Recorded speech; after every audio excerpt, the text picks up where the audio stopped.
नमस्कार, मैं हूं मनोज सिंह और आप देख रहे हैं विक्रमशिला एकेडमी लखनऊ का यूट्यूब चैनल। आजकल तरह तरह के साइबर अपराध चर्चा में हैं।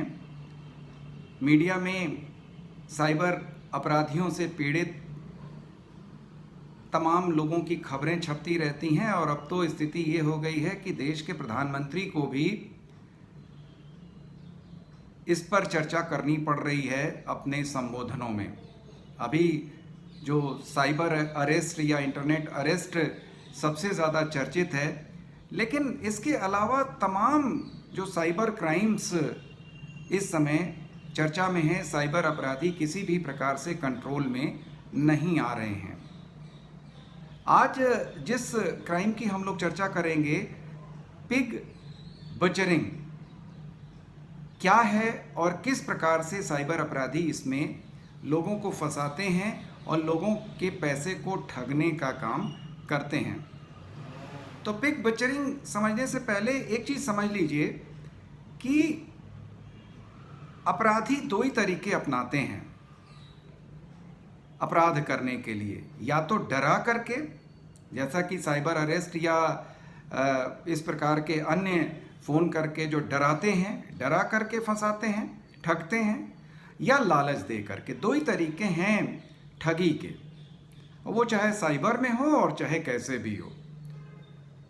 तो पिग बचरिंग भी बेसिकली एक प्रकार का लालच दे करके साइबर अपराधियों द्वारा लोगों से पैसा ठगने की विधि है।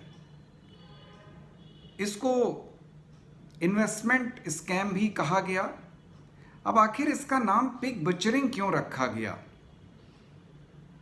सूअर का इस्तेमाल इसमें क्यों करा गया? तो उसके पीछे, इस नामकरण के पीछे, जैसे जब सूअर पालन होता है तो सूअर का वजन बढ़ाने के लिए उसको खूब खिलाई पिलाई करी जाती है।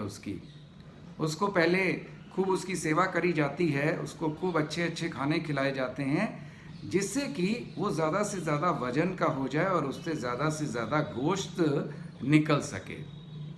तो पिग बचरिंग में भी जो साइबर अपराधी होते हैं वो फेसबुक, व्हाट्सएप, टेलीग्राम इत्यादि के माध्यम से बेरोजगार युवाओं को, छात्रों को, गृहिणियों को वो फंसाते हैं। पहले वो उनका विश्वास जीतते हैं कि अगर वो थोड़ा पैसा इन्वेस्टमेंट करें ट्रेडिंग में या अन्य जगहों पर तो उसका वो फ़ायदा देंगे। पहले क्या होता है कि ये जो पीड़ित लोग हैं वो छोटी रकमें लगाते हैं उनके भरोसे में आकर के, और ये अपराधी उनको उस पर जो थोड़ा बहुत जो लाभ है वो प्रदान कर देते हैं। मान लीजिए कि 100 रुपया उन्होंने कहा कि भाई आप 100 रुपया लगाइए, इतना तो विश्वास करिए, 100 रुपये का हम आपको 120 रुपया कर देंगे, 20% की हम आपको ग्रोथ दे देंगे। अब 10 दिन का उन्होंने वादा किया या 5 दिन का वादा किया और 5 दिन के बाद 120 रुपये अकाउंट में आ गए।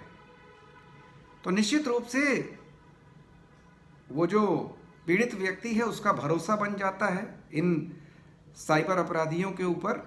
और एक प्रकार से बिल्कुल वही तरीका जिस प्रकार से सूअर को अच्छा अच्छा खाना खिलाया जाता है उसका भरोसा जीतने के लिए या उसका गोश्त बढ़ाने के लिए, वैसे ही ये अपराधी जो हैं अपने शिकार को फंसाते हैं। उसके बाद फिर जब भरोसा बन जाता है तो वो बंदा फिर 200 रुपये लगा देता है कि हाँ भाई चलो 120 रुपया का तो हमको फ़ायदा हो गया, हम 200 रुपये लगा देते हैं।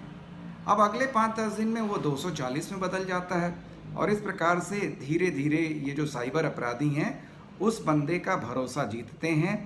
और उस बंदे का ही नहीं, क्योंकि किसी व्यक्ति को अगर लाभ हुआ होता है तो उसके दोस्त मित्र या अन्य परिवार के लोग भी उससे प्रभावित होते हैं कि अगर इस जगह पर या इस स्कीम में या इस इन्वेस्टमेंट स्कीम में अगर पैसा लगाया जाए तो रिटर्न्स अच्छे मिलेंगे। और इस प्रकार से जाल में फंसा करके मोटा पैसा ये लोग ले करके एक दिन गायब हो जाते हैं। तो इसे ही पिग बचरिंग कहा गया। इस पर केंद्रीय गृह मंत्रालय ने भी अपनी जो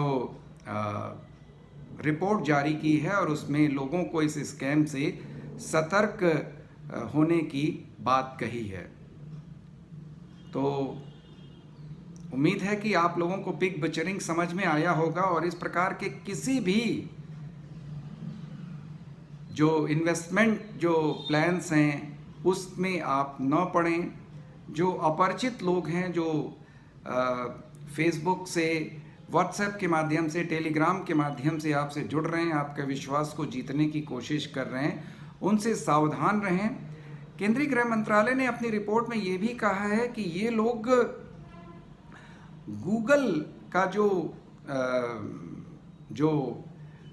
उनका जो विज्ञापन प्लेटफॉर्म है उसका इस्तेमाल करते हैं और उसके माध्यम से ये समाज के उन वर्गों को फंसाते हैं जो कम पैसा लगा करके ज़्यादा कमाना चाहते हैं। तो आप लोग कृपया लालच में न फंसें इस प्रकार के स्कैमर्स से, और ज्यों आपने लालच किया आप फंसे, या ज्यों आप डरे आप फंसे और इन साइबर अपराधियों के द्वारा ठगे गए। तो आज इस वीडियो में बस इतना ही। आपसे अनुरोध है कि Vikramshila academy Lucknow YouTube channel को अधिक से अधिक लाइक करें, सब्सक्राइब करें, शेयर करें। नमस्कार, जय हिंद, जय भारत।